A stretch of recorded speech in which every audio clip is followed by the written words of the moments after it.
card will best express your perfect taste, your thoughtfulness.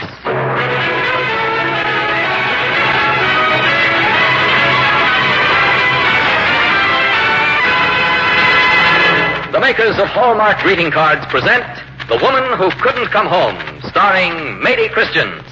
Now, to preside over our program, here is your Hallmark host, Les Tremaine.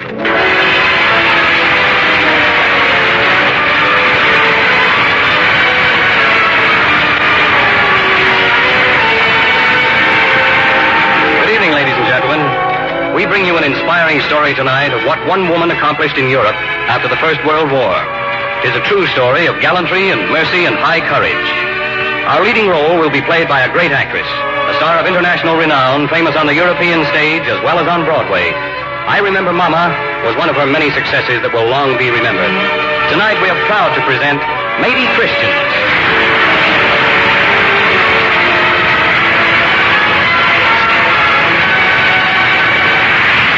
We feel very fortunate to have you as our star tonight, Miss Christians. And I'm delighted to be here, Les. It's a challenge to play a living person. You know, that's what I like about your Hallmark shows. The fact that they're true gives them a special distinction. Have you heard many of them? Enough to know who started the habit of looking at Christmas cards backwards. Well, that's not quite the way we put it. The fact is, you discover added meaning in any greeting card when you turn it over and find on the back those three little words, a Hallmark card. And those three little words... Tell your friends you cared enough to send the very best. You see, I have listened to your shows. Well, that's a great compliment, and we're flattered, Miss Christians. But now the stage is yours.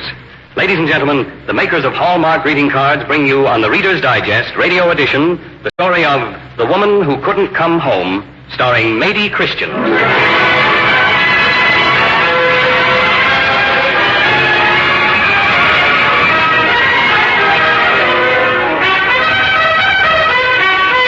Paris, 1918, and the war is over. In a building rising out of the crowded streets, out of the masses of delirious people, in American Red Cross headquarters, celebrating went on. Two American nurses stand looking down at the crowds in the street. Over! It's over, Anne! And how good after a year and a half of this? The wounded, dying, and home. Oh, just being home will make all the difference. Home, of course. We'll go home together, you and I. We lie out on the deck in the sun on the way back. Oh, we'll see New York. The lights and the building. We will go home together. Of course we will. And the very first night back, we'll go to Rector's. Oh, and we'll eat everything and anything. Oysters. First we'll have oysters. And lobster. And guinea hen with wild rice. And a beefsteak, thick as this. And cake with cream all over it. Thick and sweet. Lieutenant. Oh, Major, pull up the chair and sit down to the biggest dinner anyone ever had. I beg your pardon? Oh, I'm sorry we were dreaming. And there wasn't a poor dream in the lot. When do we go, Major? Go? Home. Oh. Lieutenant Swenson, I want to talk to you. Doris, we need your help. The Army doesn't usually issue engraved invitations. Doris, the war's over for the armies, but not for the people. It'll go on, the suffering and the dying, as it always has after a war. There are trouble spots where men can do no good. Nurses are what's needed. Nurses? Yes. In the makeshift camps packed with refugees. In the desolate places where war has thrown people, those people are suffering from starvation and disease. They need help. You want me to volunteer? It's my job to ask. But Major, home. I haven't been home in a year and a half. That's why it's voluntary. How long will it take? We don't know. Estimates run a year, maybe a little more. Well? Major, do me a favor. When you get back to New York, go to Rector's. Rector's? Yes, and order the biggest dinner you can eat. And then sit down and write me all about it. Would you do that for me? Good girl, Doris.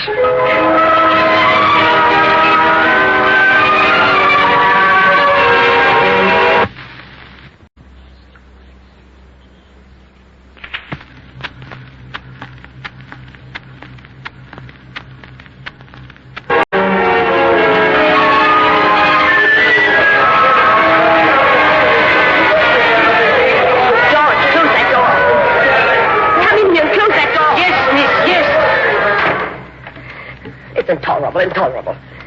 We've just about succeeded in getting things organized here in Corinth, and they do this to us. If the American lady permit George the liberty... Well? 3,000 orphans. You cannot let them die. Who said anything of the sort? But it just beats me, that's all. After I was finished here, I was to go home. And now when I'm done, they dump these squalling children on me, dirty and ragged and hungry. Hungry? Yes, of course. George, get the car out. But the first thing we have to do is feed those children. But food, it does not grow on trees. Oh, George, I don't know what I'd do without you. Oh, I have said something funny again. Get that amazed look off your face and come along.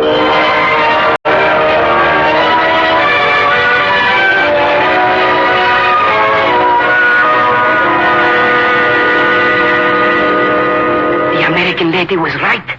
It was the food. Now that they have eaten, look at them sleeping. Yes. They're asleep. 6 months. That's all it should take. 6 months? What is it which it takes 6 months? 6 weeks. 6 weeks? To get these orphans settled. And home.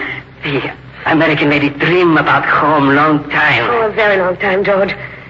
It's been years and places. France, Poland, Serbia, then here in Greece. You dream about home, eh? Maybe about some man, American man, huh? Sometimes. About children, too. Oh, not dirty, crying children, but a nice little one. Or maybe 2, 3, 4. Yes, George. George, Eh? that one who's crying. You've got to find that one. It'll always be others. Come quick. Here, I found it. This one. Shh. Must cry. We must get him out of here, back to the office. This way. In here. Put on the light, George. Now, you will be all right.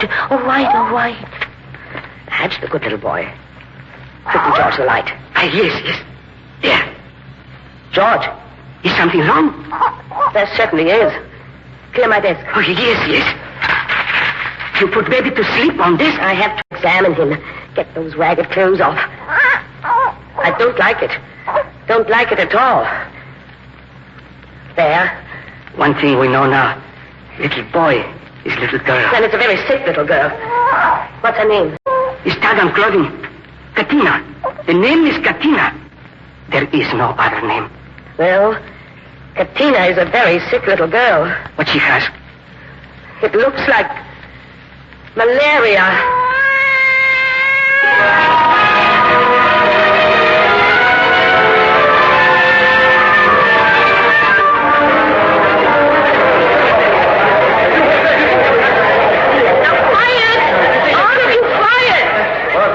What you call everybody here for, huh? This encampment for the orphans is in danger. There's a malaria epidemic. Epidemic? You mean everybody gets sick? Of the 3,000 orphans out there, more than 2,000 have it already. Now stand still, all of you. You can't run away from it. You won't be safe just because you're out of here and in your homes. Malaria will find you if mosquitoes can find you. Then what we do? Every man and woman, boy and girl who's capable, will have to help me dry up or cover with oil every wet spot in this whole area. Oh, God, this is crazy! Wait! You say, American lady, that it comes to all the children, even mine? No one will be safe. You have them to put oil on all the wet places? Yes. Then you give me can of oil, a big can of oil. I spread it on whole ocean. If it saves my baby, good. Now who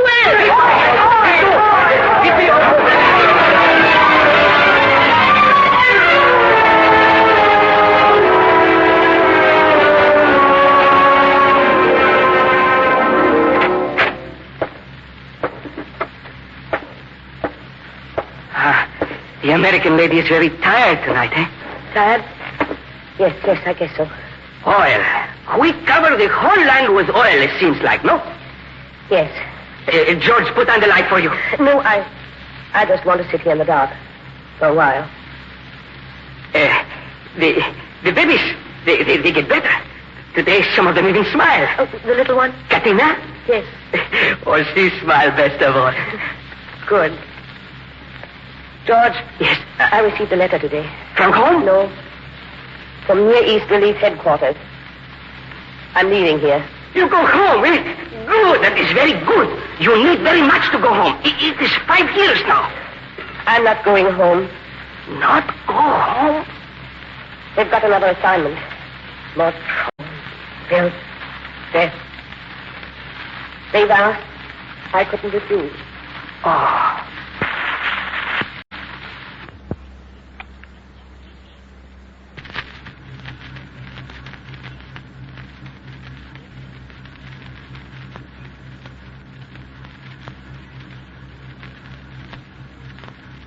If only George could do something. Just leave me here alone, will you, George? Yes, Yes. Why?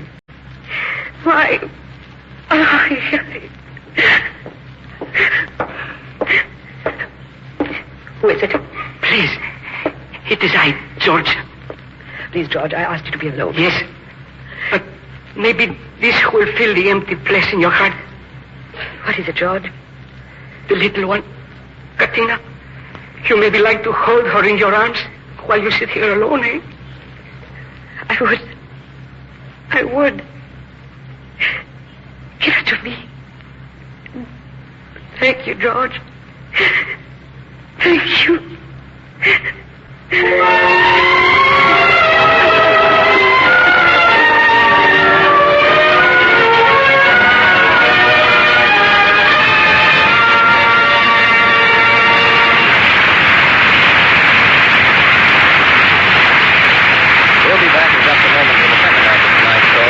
Pages of the Reader's Digest, America's favorite magazine, presented by the makers of Hallmark cards, America's favorite greeting cards. But first, here's a message we know you'll all be interested in. This is Cy Harris. How are you tonight? And if this isn't too personal, how are you doing with all your New Year's resolutions? Well, I bring this up because I think perhaps I can help by telling you about a wonderful little date book that you can obtain absolutely free from your Hallmark dealer. It's a beautiful little book. And you'd never think anything so attractive could be so useful. Why, you'll find it's easy to remember all those things you've resolved to do on time this year when you have the 1948 Hallmark date book. Its 36 pages are so conveniently arranged, with space beside each date for notations. Why, you can jot down your social engagements, your appointments. There's room to record birthdays and anniversaries, and there's a big section for names and addresses of your Christmas card list. Yet this beautiful little date book is small enough to slip into your handbag so that you can carry it everywhere, or you can keep it right beside your telephone if you like. Why don't you stop in tomorrow at the store where you buy Hallmark cards and ask for your 1948 Hallmark date book? It will be given to you free, a beautiful and useful little present from your Hallmark dealer. And now, once again, here's your Hallmark host, Les Tremaine. Our program continues now with the second act of tonight's story, The Woman Who Couldn't Come Home, starring Mady Christians.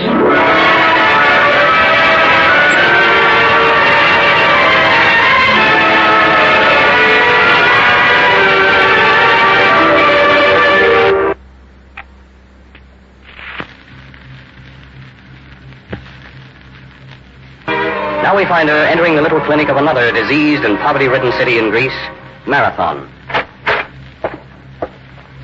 Hello? Anybody here? Anybody here? Yes, there is someone here. Well, do you call this a health center? This empty shack? We do. Well, I don't. There's nothing here. Little equipment that I see. This is disgraceful. They said you are an impatient woman. What do you mean by that? The letter, the one that finally arrived with word that you would come here after all. They said impatient? Yes, but I would say that you are merely tired. But then all Europe is tired. We all of us have the same disease. I'll thank you not to make any diagnosis on me. After all, I'm a nurse. And I, dear lady, am a doctor. Oh, I'm sorry. You need not apologize. After all, could you tell by looking at me in these shabby clothes? At my little health clinic that would do better as a warehouse. I'm truly sorry. I guess I'm getting impatient, not only with people, but with poverty and filth and disease. I'm afraid I'm getting to be a bitter old woman. You could tell that to anyone else, and they might believe you, but not to a doctor. You are not old, just tired. Let me make you a cup of coffee. Hot coffee. Oh, yes, Doctor. A cup of hot coffee would go well now. Would feel a little like home. But first tell me, were they right? You do have an epidemic here? Yes. Then I know what must be done. We must cover over all the wet places. My dear lady, I know what you have done in Corinth. We have done that here, too. Yes. I know what you did in Assyria, where you cut the death rate of babies to 1/10 of what it was. You see, your reputation has preceded you. Best of all, I like the way you start things and show the natives how to carry on their own. Responsibility is part of recovery, but I don't intend to spend my time here looking back on what's already done. Nor do I. I am trying to tell you that our problem here is different. Of drugs, we have little. Of doctors, not enough to take care of even a healthy population. And we have the sickest population in Europe. Perhaps we did you an injustice by asking them to send you here at all. Doctor, this epidemic of yours has robbed me of a long-awaited chance to go home. I don't intend to have it beat me a second time. You have a plan, madame? Miss. Oh, yes, of course. Pardon. But do you have a plan? Not yet. But I have a grudge against this epidemic of yours, as I do against everything that keeps me away from America. And when I have a grudge... well, watch out, Doctor.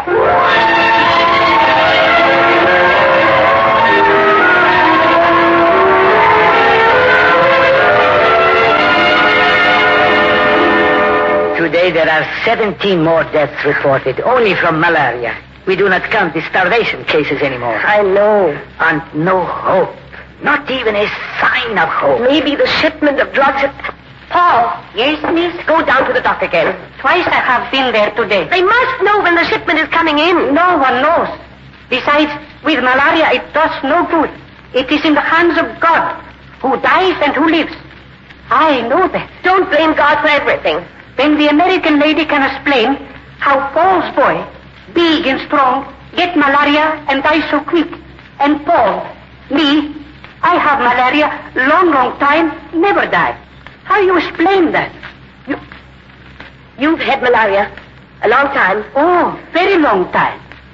Paul, come here. Take off your coat. Roll up your sleeve. Miss Swenson, what are you going to do? Doctor, I'm going to take Paul's blood. What? Without blood, man cannot live. Please. Now, you hold still, Paul. I'm only going to take a little. Leave the poor man alone. It can't do no good. I don't know, but we're going to inject it into the sickest of our patients. But medicine has no record of such treatment having any beneficial effect on malaria. We have no drugs, no equipment, nothing. But we do have this blood of a man who's become immune to malaria. I'm going to use it. Are you thinking of stopping me, Doctor? Miss Swenson, may I pass instruments for you? Thank you, Doctor.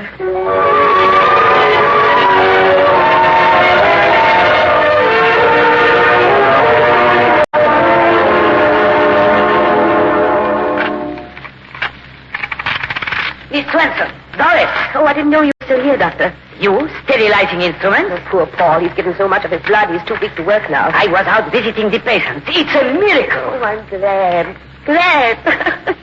Oh, my dear. Come on, you must not cry. You have accomplished a great thing.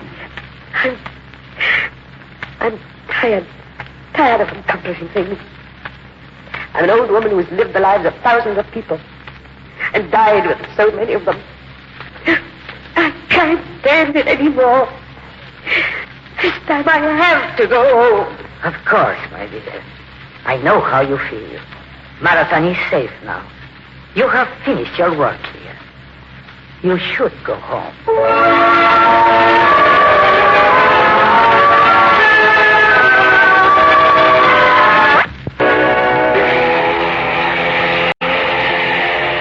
Looking out ashore, miss? Yes? We'll be here in Corinth just a little while, but you can go ashore for a few moments if you want to. No, thank you, Captain. I wouldn't risk it. You sound as though it's dangerous. It is for me. And I hope this boat doesn't stop again to the docks in New York. Well, I'd be lying if I said we arranged it that way just for you, but that's a fact. Captain, that's the best news I've heard in 8 years. Been that long? Yes, it's been 8 years. Well, miss, I think you're being paged by that little man on the dock. Where? Oh, yes. Yes. George. George. You wait up there. I come up to see you. Wait. Wait, don't go away. I hope he doesn't think this old tub can take off the fly. He's come to say goodbye. Oh, yes. George would do that. Oh, how I am afraid I do not come here on time. That we miss you. How did you know, George? I wanted you kept a secret. Did you hear that, little one? She think anything she do can be a secret. Not in this part of the world. Oh, no. The little girl, George. Who is she? You hear that, little one? Who are you? You! Don't you know her, Miss American lady? I've never seen her. Wait. George, could it be... what's your name? Now, Yes, now. my name is Katina. Katina. Oh, Katina. Katina. But I'm not finished yet. No? And I have come to thank you for saving my life. For saving the lives of the others of the children. There. Did I do it right, Uncle George? Very good, my little one. Oh, it was nice of you to come here. I can't tell you, George. Please, Miss American lady, before you say something to make poor George feel sorry. What is it, George? Miss American lady, I did not want to be the one. I tell them, no. What is it, George? No, I cannot say it. I cannot. What is it? Katina, you tell me. That part they did not teach me. What is it? Miss American lady, many people suffer again in cars. They are sick, even dying. When they hear you are on boat, they send George to ask you to come back, please. Oh, no. No, they couldn't. I did not have the heart to ask. How could they? 8 years away from home. 8 years of dreaming and thinking and planning. They have no right at all. I won't do it. I've started home and I'm going home. Yes, you are right. Miss American lady, there are little... No, Katina. Do not say any more. I'm sorry. I didn't know. Oh, come now, Katina, you must cry. Come here. I think that was the first thing I ever said to you. You mustn't cry. Now, tell me what you were going to say. Miss American lady, there are little children, and they are sick too. Yes. Yes, of course. Miss, Yes, Captain? we're shoving off soon. Yes, Captain. Well, Captain, would you do something for me? if I can, miss. When you get back there, tell them that Doris Swenson is coming back. Someday. Somehow. Tell them that for me, will you? I sure will, miss. Thank you, Captain. Now, come, George. Come, Katina. Poor Miss American lady. Come. Remember, George? Once you said that I might like to have a baby. Or 2 or 3 or 4. Well, I guess there are some women who just don't feel right unless they have a few thousand to care for.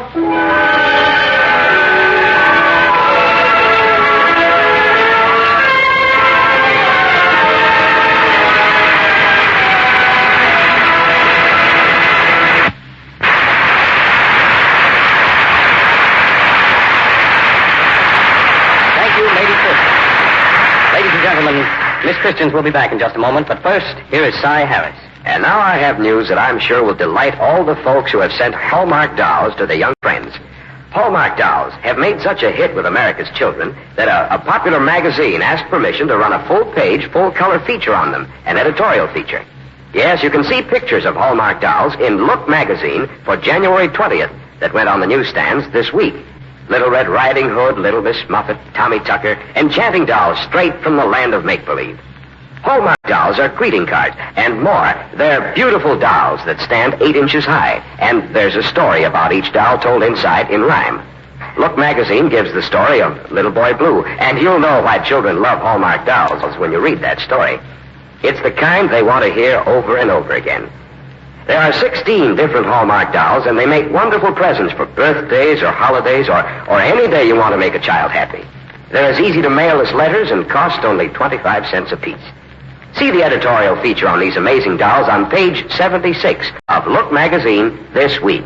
And start a collection of Hallmark dolls for some child you want to delight. Thank you, Cy Harris. And now, once again, here is the star of tonight's Radio Reader's Digest show, Lady Christians. Miss Christians, none of us will forget the woman who couldn't come home. Thank you. Someday I should like to meet her, wherever she is. Now tell me, who do we meet next on the Hallmark program? One of Hollywood's most outstanding actresses. Who's that? Dorothy McGuire. She is indeed. What's she playing? A real mystery thriller that will make your blood run cold. Oh, wonderful. It's called The Hand on the Latch. It's about a lone woman and a mysterious knock on the door. Frighten me, Mr. Tremaine, but I listen. Yes, ladies and gentlemen, we hope you'll all listen next Thursday night when the makers of Hallmark greeting cards present one of the most gripping stories ever to appear in the Reader's Digest, America's favorite magazine. The Hand on the Latch, starring Dorothy McGuire.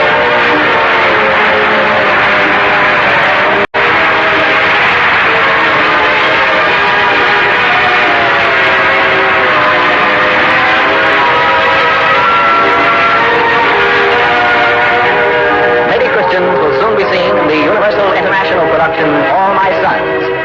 In tonight's story, Miss Christians was supported by Gilbert Mack in the role of George. The Woman Who Couldn't Come Home was dramatized by Henry Denker, based on the true story by Jerome Beatty, as it appeared in the Reader's Digest, America's favorite magazine. The Hallmark program was directed by Mark Sloan, with music especially composed by Jack Miller. Hallmark cards are sold only by selected quality stores, never sold from door to door. Remember, a Hallmark card will best express your perfect taste, your thoughtfulness. And now this is your Hallmark host, Les Tremaine, saying goodnight to you all until next week at the same time. See you then.